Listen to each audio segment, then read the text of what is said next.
I just saw Joe Burrow just said this moments ago. He was asked on his Zoom today for advice to younger athletes. He said, quote, don't have a workout and then go post it on Instagram and then go sit on your butt for 4 days. Work in silence. I love that. But that's him, right? That's who he is. Right. Like, that's him to his core. There was somebody else. God, it drives me crazy. I can't remember who it was.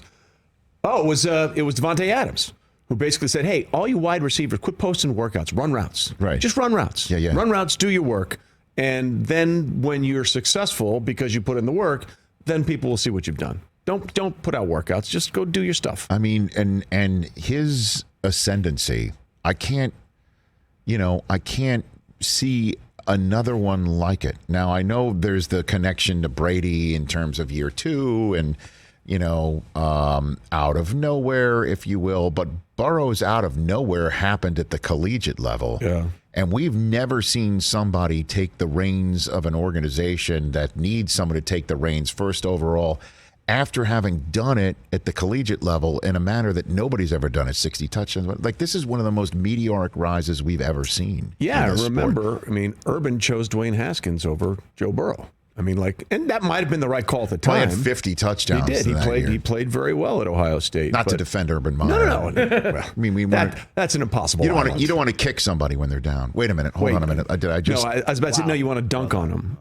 I'm sorry. Instead of kicking? No, but he did. And my alma mater, I think, did have something to do with that because when J.T. Barrett went down in the big house, I remember sitting there thinking, okay, we got Ohio State right where we want him. And then Dwayne Haskins came off the bench and looked phenomenal. Sucker came out of nowhere. He did. But thank you. Trey Wingo. No, but the Joey thing isn't like, you know this as someone who has done the draft and all that kind of stuff. You find all these little notes, right? You find all these little nuggets. Mm-hmm. And one of the coolest things I remember from the 2020 draft packet that my great researcher, Jim Carr, who worked with me at ESPN, is now part of the Caesars operation with me. Jimmy, you're the best. I love you. He found this note that they did a psychological evaluation of Joe Burrow. Mm-hmm. And the guy said his dissociative properties are off the charts. In other words, in a stressful situation, he responds like a first responder. Like all the bleep that's going on and terrible, it doesn't affect him. And he said, in fact, it's so off the charts, he's either going to be someone like a first responder or perhaps a very good criminal. Whatever it is, he could use those properties for good or for evil. Right. And he's used them very well for good at this point. He's like Dexter, Right, he can remove himself from anything and still the ice water and still sort of accomplish what he wants to accomplish. So he's in the Super Bowl. He'll either be Dexter or Dexter Lawrence. Is that what you're saying? Pretty much there. Yeah, sure. The Super Bowl MVP, ladies and gentlemen. So with Burrow, I couldn't help again but think that I was, in SoFi prior to kickoff of the NFC Championship game, and they're showing the AFC Championship game on the screen. And the Niners and Rams fans were all going nuts every single time the Bengals were successful in a snap, in a play, in a first down, in a score, and then in a win. I kept thinking to myself, are you sure this is the kid you want here?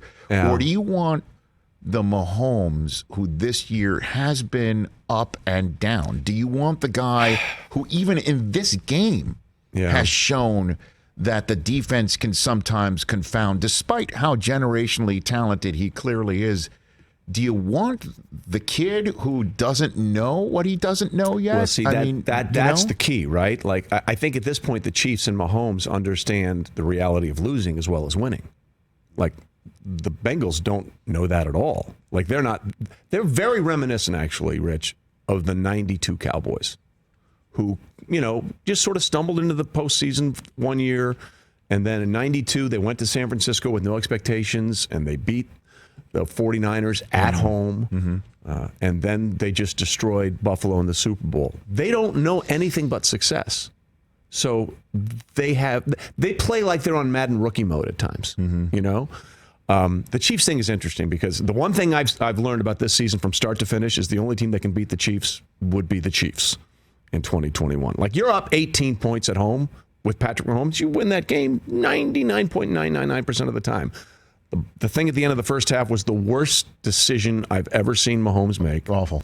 And he was clearly not aware of the situation because he tried to call timeout, even though he knew they didn't have a timeout. But as bad as the end of the first half was, the first series was terrible for the Chiefs.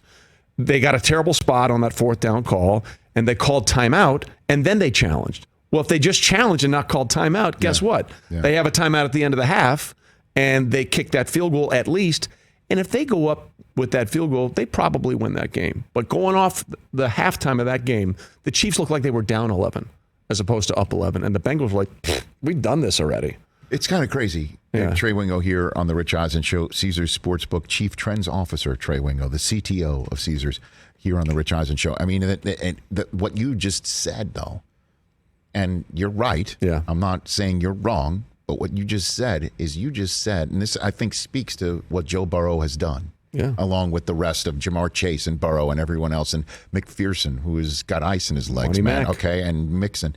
You just said the Bengals don't know anything but winning. You literally just said that. In the playoffs, absolutely.